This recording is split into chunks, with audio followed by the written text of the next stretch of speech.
starting with post-fertilization changes, which includes development of endosperm, development of embryo, and development of fruit and seed.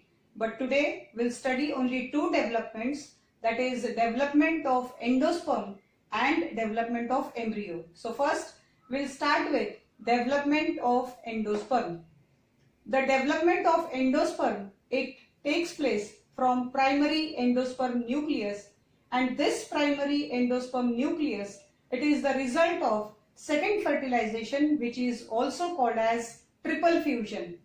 In triple fusion, haploid male gamete fuses with diploid secondary nucleus to form triploid primary endosperm nucleus.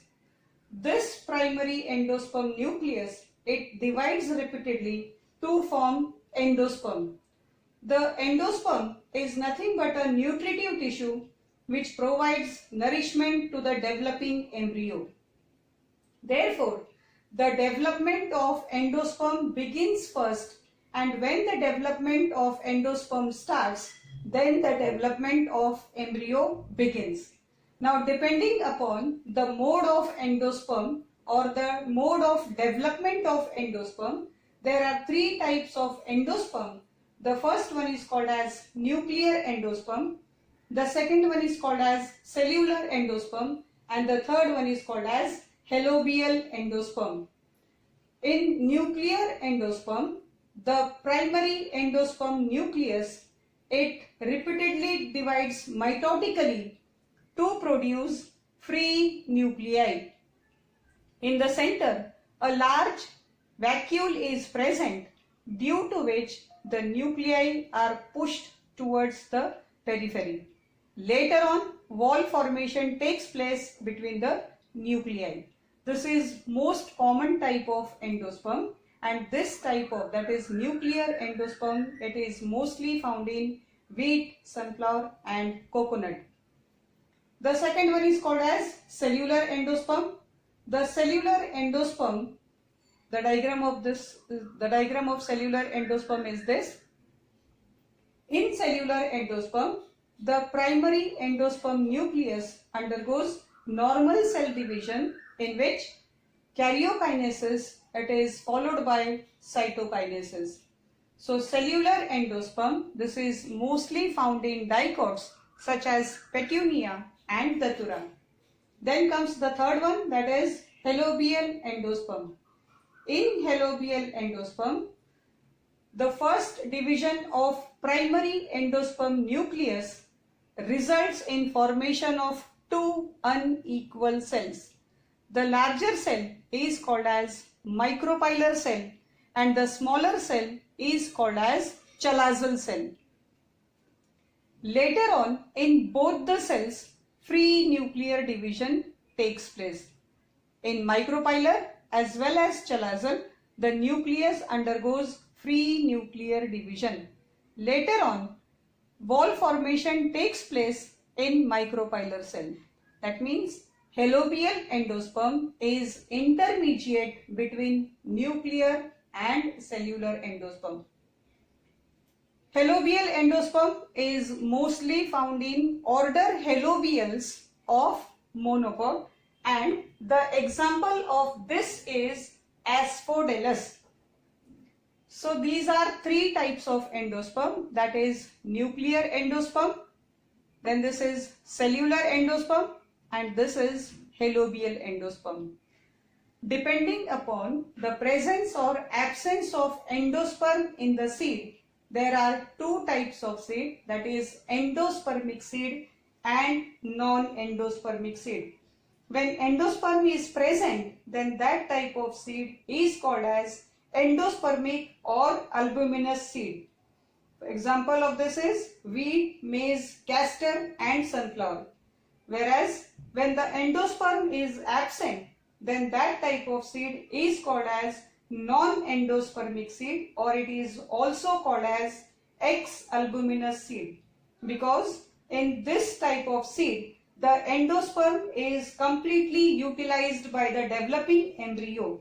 For example, pea, bean, gram, these are the examples of non-endospermic seed. So this is all about the development of endosperm. After studying development of endosperm, now let's see the development of embryo. The development of embryo takes place from zygote. Zygote is the product of first fertilization, which is also called as syngamy. In fertilization, male gamete fuses with female gamete to form a diploid zygote. Formation of embryo from zygote is called as embryogenesis. During the development of embryo, this zygote, it forms a wall around itself and it is called as oospore. Initially it was called as zygote and now it is called as oospore.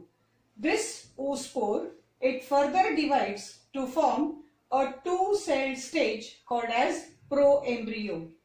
The two cells of proembryo are, one is larger cell and the other one is smaller cell. The larger cell, which is present towards micropylar end, it is called as basal cell or it is also called as suspensor cell. Whereas the smaller cell, which is present towards chalazal end, it is called as terminal cell or it is also called as embryonal cell. The basal cell or suspensor cell, it divides transversely to form a row of cells. These row of cells, these are called as suspensor. There are about 6 to 10 cells in a row and these are called as suspensor. The first cell of suspensor, it swells and now it functions as haustorium. This is the last cell of suspensor. This is called as hypophysis, which later on develops into root cap. Then we'll see about terminal cell or embryonal cell. This terminal or embryonal cell, it further divides to form an 8-celled stage or 8-celled structure called as octant. The upper 4 cells of octant, these are called as epibasal cells, and the lower 4 cells of octant, these are called as hypobasal cells. The epibasal cells of octant, they give rise to plumule and cotyledon, whereas the lower 4 cells of octant, they give rise to hypocotyle and radicle. But in between, we get different shapes of embryo such as globular embryo, heart-shaped embryo and horseshoe-shaped embryo, because this octant, it further divides to produce a spherical mass of cells, and this spherical mass of cells, it appears like a sphere or a ball-like structure, and hence at this stage the embryo is called as globular embryo. Further, this globular embryo, it divides to form a heart-shaped structure and hence the embryo at this stage is called as heart-shaped embryo, which finally transforms itself into a horseshoe-shaped structure. Or we can also say that this is a mature embryo which shows different parts of the embryo such as radicle, plumule and cotyledon. In diagram also we'll see these parts.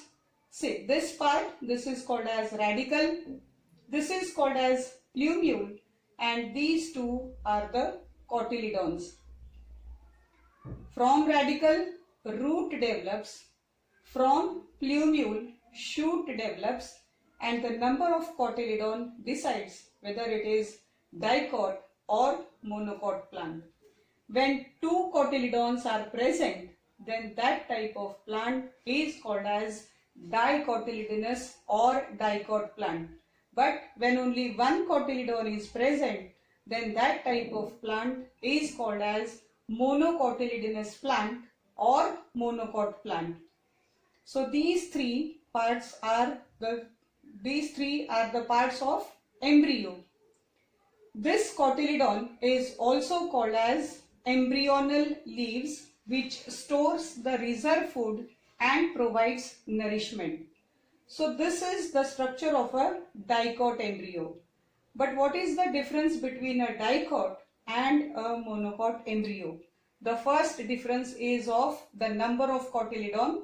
That is, in monocot there is only one cotyledon, and this single shield shaped cotyledon is called as scutellum. In addition to this, the radicle shows presence of a protective covering called as coleorhiza. Similarly, the plumule also shows presence of protective covering called as coleoptile, and the another difference is the cotyledon is terminal in position, whereas the plumule is lateral in position in monocot embryo. So these are the basic differences between a dicot and a monocot embryo, and this is how the development of embryo takes place. Thank you.